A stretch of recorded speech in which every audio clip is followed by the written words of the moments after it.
तो इस वक्त महंगाई चरम पर है कि नहीं है? गैस के, पेट्रोल के, सबके दाम चरम पर है। इस वक्त जो डिवीज़न है हिंदू मुसलमान के दंगे, मतलब एक राम दशरथ का बेटा, एक राम घटघट में बैठा, एक राम सकल पसारा और एक राम सबसे न्यारा, ऐसे 4 रूपों में राम की पूजा करने वाले इस देश में राम के नाम से नफरत पैदा करने का जो काम किया, तो उसके लिए सवाल पूछना शुरू हो गए। अभी लोग सवाल पूछ रहे कि राम के नाम से ऐसे कैसे आतंक हो गए शुरू। भैया राम के तो भजन बिस्मिल्लाह भी गाते थे और सब गाते थे पूरा। मैंने मतलब अकबर के ज़माने से मुसलमान राम के भजन गा रहे और राम के बोल रहे। तो ये राम के प्रति राम राम का संबोधन जय श्री राम कैसे हो गया, राम का अपमान कैसे हो गया? क्योंकि राम नम्रता का प्रतीक है, मर्यादा का प्रतीक है, और जय श्री राम तो डराने का प्रतीक है। तो ये राम का पतन करने वाले लोगों को सवाल जब पूछने शुरू हो गए, तो ये सवाल ना पूछे, विधायक रोजगार पर सवाल ना आए, जीएसटी पर सवाल ना आए, नोटबंदी पर सवाल ना आए, हमारे जो कुछ हो रहा है देश में उसके ऊपर सवाल न आए, इसलिए नए सवाल खड़ा करके और नया उत्पाद खड़ा करके बात करते हैं, कैंची में फंसाना चाहते हैं सब लोगों को। ये इसमें कि उसका विरोध करो कानून का, तब भी ट्रैप में फंसे हो, उसका समर्थन करो, चुप रहो, तब भी ट्रैप में फंसे हो। तो हमको ये ध्यान में रखना पड़ेगा कि हमारे मूलभूत मुद्दों के ऊपर हमको ध्यान देना पड़ेगा। ये ऐसे जो डाले हुए बिस्किट है, इसके पीछे हमको लड़ाई करने की ज़रूरत नहीं है। द क्रिमिनल प्रोसीजर एक्ट के बारे में सर आप जब भी बात कर रहे थे, तो हम चाहेंगे थोड़ा बताइए कि क्या क्या नुकसान उस कानून के हो सकते हैं। देखो, क्रिमिनल प्रोसीजर एक्ट जो अभी नया कानून इंट्रोड्यूस कर रहे 2020 का बिल, ये शायद सुप्रीम कोर्ट में टिकेगा नहीं, मगर ये कानून लाना और टिकने के बीच में 1-2 साल का जो रहेगा, उसमें हमारे जैसे, आपके जैसे समाज में आवाज़ उठाने वाले लोग जो इनके विरोध में बोलते, चाहे वो हिंदू या मुसलमान, सबका ब्लड सैंपल, सबका बालों का सैंपल, सबके नाखूनों का सैंपल, सबके वीर्य का सैंपल, सबके मूत्र का सैंपल, सबके फुटप्रिंट, सबके स्टूल का सैंपल। सबके मतलब अपराधी? कौन अपराधी? अपराधी घोषित करने के पहले लेंगे और हवलदार लेगा। अंग्रेजों ने भी 1920 में जो कानून बनाया था, उसमें टेक्निकल आदमी अगर सामने नहीं है तो वो लिया हुआ सैंपल ग्राह्य नहीं माना जाता था।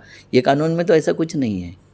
ये हवलदार लेगा, और फिर क्रिमिनल के नाखून उखाड़ के लिए तब भी चलेंगे, उनको बाल नोच के लिए तब भी चलेंगे।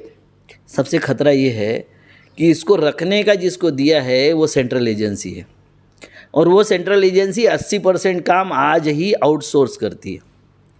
तो फिर ये अडानी अंबानी के पास में हमारे फिजिकल सैंपल पहुंच जाएंगे, बायोलॉजिकल सैंपल पहुंच जाएंगे, और सिलेक्टेड लोगों के प्रिजर्व रखे जाएंगे, क्योंकि कोई सिस्टम नहीं है उस एजेंसी के पास में प्रिजर्व करने की।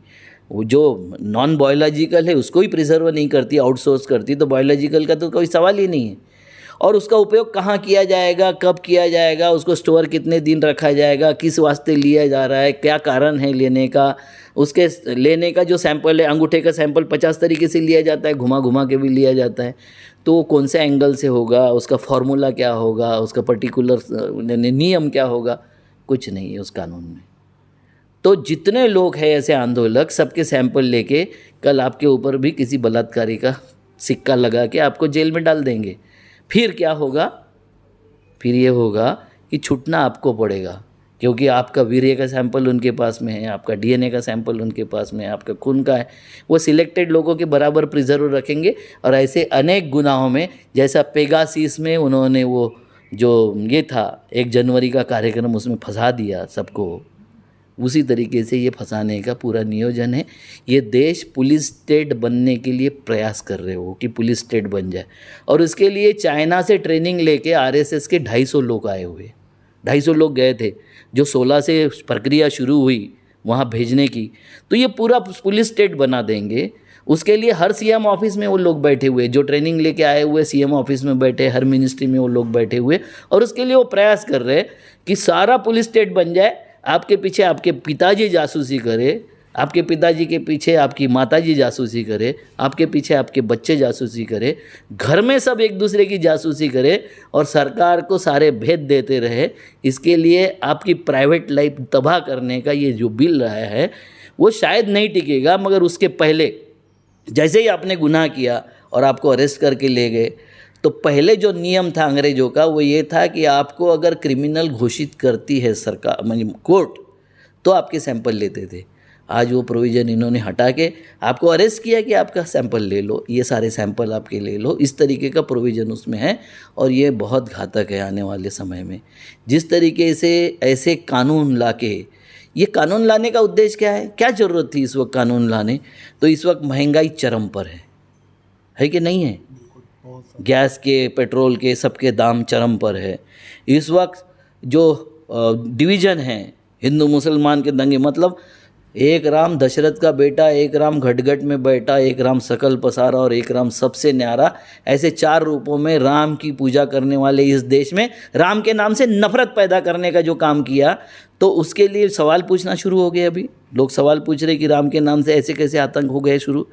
भैया राम के तो भजन बिस्मिल्लाह भी गाते थे और सब गाते थे पूरा। मतलब अकबर के ज़माने से मुसलमान राम के भजन गा रहे और राम के बोल रहे हैं। तो ये राम के प्रति राम राम का संबोधन जय श्री राम कैसे हो गया, राम का अपमान कैसे हो गया? क्योंकि राम नम्रता का प्रतीक है, मर्यादा का प्रतीक है, और जय श्री राम तो डराने का प्रतीक है। तो ये राम का पतन करने वाले लोगों को सवाल जब पूछने शुरू हो गए, तो ये सवाल ना पूछे, विधायक रोजगार पर सवाल ना आए, जीएसटी पर सवाल ना आए, नोटबंदी पर सवाल ना आए, हमारे जो कुछ हो रहा है देश में उसके ऊपर सवाल न आए, इसलिए नए सवाल खड़ा करके और नया उत्पाद खड़ा करके बात करते हैं, कैंची में फंसाना चाहते हैं सब लोगों को। ये इसमें कि उसका विरोध करो कानून का, तब भी ट्रैप में फंसे हो, उसका समर्थन करो, चुप रहो, तब भी ट्रैप में फंसे हो। तो हमको ये ध्यान में रखना पड़ेगा कि हमारे मूलभूत मुद्दों के ऊपर हमको ध्यान देना पड़ेगा। ये ऐसे जो डाले हुए बिस्किट है, इसके पीछे हमको लड़ाई करने की ज़रूरत नहीं है।